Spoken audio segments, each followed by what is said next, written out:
جس چیز کو جس مقصد کے لیے بنایا گیا ہے اسی مقصد پہ اس کو عمل کرتے رہنا چاہیے۔ جہاں وہ چیز اپنے مقصد پر عمل چھوڑ دیتی ہے تو پھر وہ کباڑ کے قابل ہو جاتی ہے۔ کوئی مشین اگر گھر پر لائے ہوں، مسالہ پیسنے کی مشین، مکسر، اگر وہ اپنا کام نہیں کر رہی ہے تو پھر وہ مشین گھر میں رکھنے کے قابل نہیں ہوتی۔ واشنگ مشین کپڑے دھونے کے لیے استعمال کی جاتی ہے، اور اگر وہ کپڑے دھونا ہی چھوڑ دے تو وہ اپنا مقصد چھوڑ چکی ہے، اب اس کی جگہ بھنگار میں یا کباڑ خانے میں ہی ہوتی ہے۔ انسان جب اپنی زندگی کا مقصد بھول جاتا ہے تو پھر اس کی بھی دنیا میں رہنے کا کیا حاصل ہے؟ اللہ تعالیٰ نے جس مقصد کے لیے اس کو بنایا تھا، اب یہ مشین اس مقصد پہ نہیں چل رہی ہے تو پھر اس کے لیے جہنم کا ایندھن تیار ہے، جہاں پر اس کو ہمیشہ کے لیے بیچ دیا جاتا ہے۔ عزیزان گرام وقار، میں ایک بات آپ سے عرض کرنا چاہوں گا۔ اللہ کے نبی صلی اللہ تعالیٰ علیہ وسلم نے اسی لیے بار بار ہمیں تنبیہ فرمائی کہ جو چیز ہمیں ہمارے مقصد سے پھیرتی ہے وہ کون سی چیز ہے، کس لیے انسان غافل ہوتا ہے اور کیوں بھٹک جاتا ہے، کون سی چیز ہے؟ تو نبی پاک صلی اللہ علیہ وسلم فرماتے ہیں،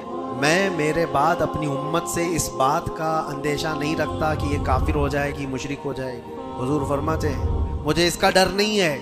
کہ میری امت مشرک ہو جائے گی، کافر ہو جائے گی، لیکن اندیشہ اس بات کا ہے، ڈر اس بات کا ہے کہ تم پر دنیا پھیلا دی جائے گی اور تم دنیا سمیٹتے سمیٹتے اللہ اور رسول کو بھول جاؤ۔ آج یہ پوزیشن پر جو مسلمان آیا ہوا ہے، امت مصطفیٰ کی یہی حالت ہے کہ دنیا اس قدر حاوی ہے کہ وہ اپنے آرام اور سکون کو چھوڑنا نہیں چاہتا۔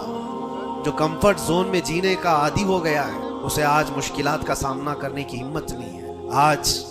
میں محسوس کرتا ہوں میرے عزیزوں، جب رسول پاک صلی اللہ تعالیٰ علیہ وسلم کی عزت کی بات پر، قرآن پر، اسلام پر، دین پر اور اللہ کی ذات پر حملے ہوں تو لوگ آئیں کائیں کرتے رہتے ہیں، ابھی اپنے دائیں بائیں دیکھتے رہتے ہیں کہ میری سیفٹی کتنی ہے، میری سیکیورٹی کتنی ہے۔ چھوٹے سے لے کر بڑا آدمی ہر ایک یہ سوچتا ہے کہ خواہ مخواہ اس مسل میں اپنا سر کیوں رکھنا، کیوں اپنی جان کو جوخم میں ڈالنا ہے، میرے بھی بیوی بچے ہیں اور سب مشکل میں پڑ جائے۔ یہی دنیا میں کمفرٹ زون میں جینے کی خواہش اس کو بزدل بنا دیتی ہے اور اپنے راستے سے اسے ہٹا دیتی۔ کبھی کبھار یہ بھی تو سوچا ہوتا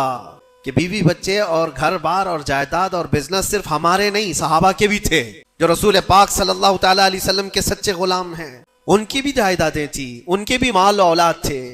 ان کی بھی بیوی بچے، لیکن کبھی عظمت مصطفیٰ اور دامن مصطفیٰ کے بیچ دنیا کی کسی چیز کو انہوں نے کبھی آنے نہیں دیا ہے۔ ہم ساری چیزوں کو پہلے مقدم رکھتے ہیں کہ کیا ہوگا۔ میرے عزیزوں، ایک صحابی رسول کی بات اگر عرض کروں، ابو دحدہ ایسے مالدار صحابی تھے جن کا باغیچہ پورے مدینے میں سب سے قیمتی باغیچہ تھا، سب سے قیمتی باغیچہ تھا، اور ان کے باغیچے کی کھجوریں